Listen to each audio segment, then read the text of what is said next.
Hi everyone, I'm Claire Liu and I'm the CEO of Know Your Company. And today I am honored to have someone who I admire, a good friend of mine. I have Desiree Vargas Wrigley, who is the founder and CEO of Pearachute, which is this amazing platform that helps anyone who has kids drop into any class that they want. And I think it's, a brilliant idea. And she's really built and grown the company. Before that was the founder and CEO of Give Forward. And something really cool that Desiree was also telling me about was they're actually now offering Pearachute as a great work perk. So something you can actually give your employees who are parents to help them, just really engage and feel connected with their kids. So anywho, Desiree, it is so amazing to have you here and to be able to ask you this one question about leadership. Thank you for having me. I'm excited to see you. Thanks. Okay, so you don't know the question in advance. So brace yourself. Here's what I'd like to ask, and here's what I've been asking CEOs and founders who I respect, which is what's one thing, or it could be several things, you wish you would have learned earlier as a leader?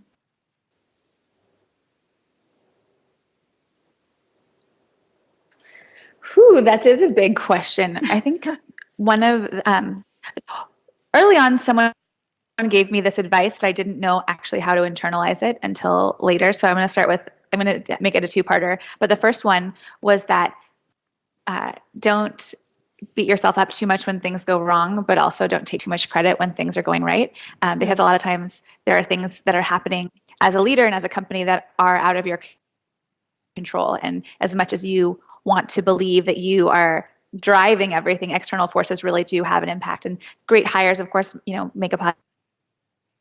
Terrible hires sometimes make an impact, but it's never, at the end of the day, like, yes, you are the one holding the bag as CEO, but it's never all your fault or all your credit. And it probably sounds obvious, but I think in the early days, I really thought if I work harder or if I think smarter, I'll be able to solve this problem all the time. And sometimes there are really just outside factors and you have to learn how to navigate them and kind of remove ego from the scenario to be able to just really perform. That's one. And then the comes into figuring out what kind of leader I wanted to be. And I think a first-time founder mistake that a lot of us have, which is tied to my first part of the answer, is that you are so closely identified with the business that you're creating because it came out of your brain. It is literally like your brainchild, and you are convincing people to come and work on it with you and convincing people to invest in it. And it is, so closely tied to how you feel about yourself. And so the ups and downs can be, have a really big impact, I think, on your mental state, but also on your quality of leadership. And that the more you can remove your sense of self-worth from the performance of the business, the better your business and your leadership will be. And you're able to see more clearly kind of where your baby is ugly or why certain things aren't working. And so just kind of having that level of self-knowledge and reflection and being able to separate yourself. And what I think it allows you to do well as a leader is that when people underperform, it's not that they are kind of violating this promise to your baby, but it is instead an opportunity to coach them and help them grow into a better version of themselves, all for the kind of same North Star, as opposed to, taking care of this child that you are giving them access to. Absolutely. Yeah. Wow. I can completely relate to that answer, having, now started my third company. And I think, it is a hard lesson to learn, Desiree. I think this idea that you separate your identity from the business. I mean, how do you do that, first of all? And second of all, or maybe I should actually ask the second part first. When did you learn that? Like, did something happen, whether it was when you were starting and running Give Forward, whether it was when you were starting and running Parachute, where you realized, I think I'm equating my sense of self too closely to the business and it's actually having negative effects? Yeah. I mean, for me, it was a series of things that helped me fully realize the separation. Bringing in a co-founder early on meant that I had to, of course, share the vision with someone else. But I think if I'm being honest with myself, it still always felt like mine, and I was letting him in, which is not a great way. We're still great friends, and we overcame, I think, challenge in our partnership. But if I'm being really kind of just honest about how I treated things in the beginning, I think, as you bring in senior team members, start to relinquish some of your ownership over that control. And so in a way, you kind of give up a little bit of that identification, teeny bits at a time. But truthfully, for me, when I decided to step away as CEO and bring in a new CEO. And it's not honestly something I would recommend to most people. It's a very challenging way to do that, to separate yourself. And there are much healthier ways through coaching and through maybe therapy, reading, I don't know, a combination of things. I ended up working with an executive coach for a while who really helped me make a lot of progress, and understand kind of my role within the vision as opposed to being the creator of the vision. And so I don't recommend getting an CEO as a way to do it. I think there's other ways. But sometimes it does take something jarring like that to force yourself. And then there is a grieving process no matter how you do it, because you are separating a piece of yourself. And it's not a divorce in any way or shape or form, but it is a retraining your brain to think about yourself and your value differently than you did before. And it's so liberating, honestly. This time around with Pearachute, I get to look at Pearachute as something that is on its own. And I actually think, truthfully, being a mother has helped me do this that much more, because I have, two boys that I've birthed and then a stepdaughter also.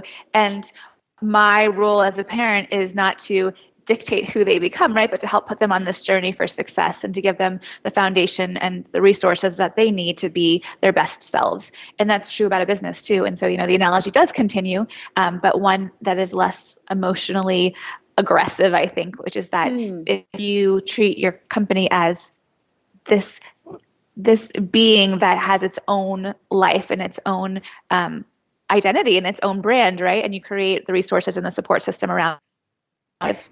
It's just such a much more relaxing place to live. I mean, you still want it to do well. You still need them to get into college. You still need all those things to happen, but you're not. It's not the same as your own personal value. Absolutely. What then are you doing differently with Pearachute in this approach? Is it a mindset? Is it in conversations you're having with your senior leadership team? Has it affected your hiring? Curious, given that you've learned, okay, I can't be as emotionally aggressive. What are you doing differently then with Pearachute to sort of set those boundaries? Yeah, I'm doing so many things differently. Definitely hiring. I hire a lot more for the kind of individual athlete role. I think, if I'm being honest with myself, before I hired good people that I thought would be good at the job. But this time I'm looking for efficiency and a lot of creativity and a strong level of autonomy, because this time around I just have so much more trust. And, I sometimes feel sorry for some of my earlier team members because I just didn't know how to trust them with the vision. This time around I have that clear understanding. And so people can achieve so much more, obviously, when you are willing to kind of give them that freedom to explore and make mistakes, of course, fail and recover from those failures and wow you, right? So creating room for that within my team is really important to me. Because of that, I often think we get more done with our 8 or 9 people than we did with our 40 that we had before, just because people are able to be really, really focused. I also am much better at clearing path towards creating time blocks for people and making sure that they have enough time to do their work. Where in the past, I think we really jammed, meetings because there needed to be a lot of communication. And, I think if you're transparent and constantly doing a great job of reinforcing vision and the kind of ways you need to tack towards that end goal, that you don't need to do as much real-time collaboration because people have a clear idea of where we're all headed. And it's more about checking in with each other and confirming priorities and then kind of getting back to work. Absolutely.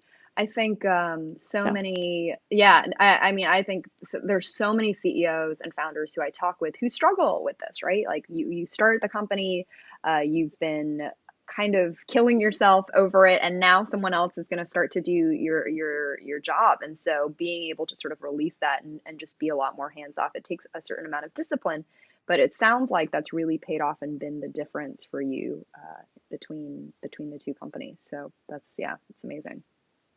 For sure. And I'm actually very practical with my team too. And, a lot of the roles right now are jack of all trades, wearing many hats. And so, I remind them that our job is to build this company to be big enough that you kind of earn the right to either hire your boss or hire the person to take everything off of your plate that you don't love or aren't the best at. And that really, like, that is the sign that we have gotten there, is being able to also then relinquish some of the things. And sometimes it's things that you do love that you have to relinquish. But I think it's, if you build that into the culture, it creates less kind of territorialism and more of a willingness to kind of like let people's skills flow into the places that we need them the most, as opposed to like, this is my silo, that's your silo. Absolutely. Which is something also that we did not as well in the first startup. Totally. I mean, what you're describing, Desiree, is this struggle that has come up so often in these conversations, which is a struggle with ego and a struggle with, again, like almost a sort of possessiveness, and which is very related to the very first thing you said, which was kind of the first answer you gave around what you felt like your biggest lesson was, which is that it can be very easy to feel like when things are going really well, it's all you. And then when things are bad, it's all you. So tell me a little bit more about that founder mentality, or, I don't know if you want to call it a syndrome. I don't know if you want to call it sort of, a blind spot, right? But why do we get stuck thinking that when things are really good, it's all us, and things are really bad, it's all us? And what are the dangers of that? Like, how has that affected your journey as an entrepreneur? Yeah, so a very specific example of this for Give Forward was, so we were a crowdfunding company coming of age when Facebook was coming of age, and we launched before Kickstarter, but Kickstarter's massive rise definitely helped elevate all of crowdfunding, right? So we falsely believed that because we were investing in SEO and paid search, and we had this great channel for distribution through Facebook, that the growth that we were seeing was entirely of our own doing, that we were we were figuring it out. We had this secret together. And then it took, the Facebook algorithm change to knock us down a few pegs and realize that we were growing on top of the growth of other giants. And that while we had been intentional in how we spent, we didn't perfectly know how to find our customers. And our customers were very hard to find. Don't get me wrong. The best friend of someone with cancer is a hard target. Yeah. Absolutely. But this time around, I have, a better understanding of what kind of external factors can be contributing to growth. And at the same time, I'm much more laser focused on what are the measurable things that I can do within kind of our unit economics to create efficiency there, so that I can predictably know that when I put, $50,000 into marketing, I'm going to get X number of customers out. So I think, that comes with experience just in general and success. So now our user growth feels much more earned, because I had that other thing to reflect on. But I'm also very aware that I am now sitting, in a company that is targeting mostly millennial parents, and only 20% of them have started having children. So there's this massive group, this 80% that is about to have children. And I will assume that some of our growth and rise to power will be because of what's happening within these external forces. So, paying attention to both, I think, helps you remember that, like, it's not everything that you're doing is not perfect, and something that works now obviously might not work again in a year. But it's when you're in the middle of crazy growth, it's hard not to pat yourself on the back and say, look how amazing we are. We've done all these things right. When the truth is, a lot of it's about timing. Yes, I think that advice is worth its weight in gold, because I don't think you learn it until you get burned by that situation, and you realize, I think we made a lot of assumptions. I guess, what advice do you have for founders and CEOs to be rigorous about not assuming that it's all you? Is it something that, it sounds like from your perspective, the analytics, the level of detail that you're looking at, like you were saying, the metrics are really key, but is it something also you embed in your team? Are there sort of systems you place in Pearachute? I'm curious just about advice you would give to other founders to do that well. Yeah, it's so tempting, right, to find this path that works and double down. And so, that is an element, of course, of any level of growth. But for me, I am very, very aggressive with my team about us diversifying acquisition, and that, paid search is great, or, any kind of paid ads are great until the cost of acquisition gets so high that you have a ceiling, and you can no longer spend to affordably acquire your customers depending on your LTV. So, we have been constantly So pieces of acquisition since the very beginning, knowing that, of course, there's a viral component to the business. There's also, direct, which is a little bit harder to manage or influence. We need to be working kind of equally on all parts, because at the end of the day, full reliance on one channel has a very high risk of, creating really expensive customer acquisition down the road. So Absolutely. I would say just constantly be diversifying. Yeah. I think that's again, I think everyone who's watching this will be taking notes and writing that down. Desiree, thank you so much for sharing.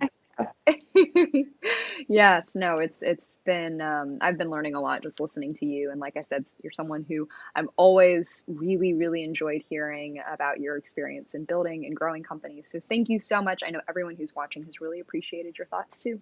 Thanks. Yeah, thank you for having me.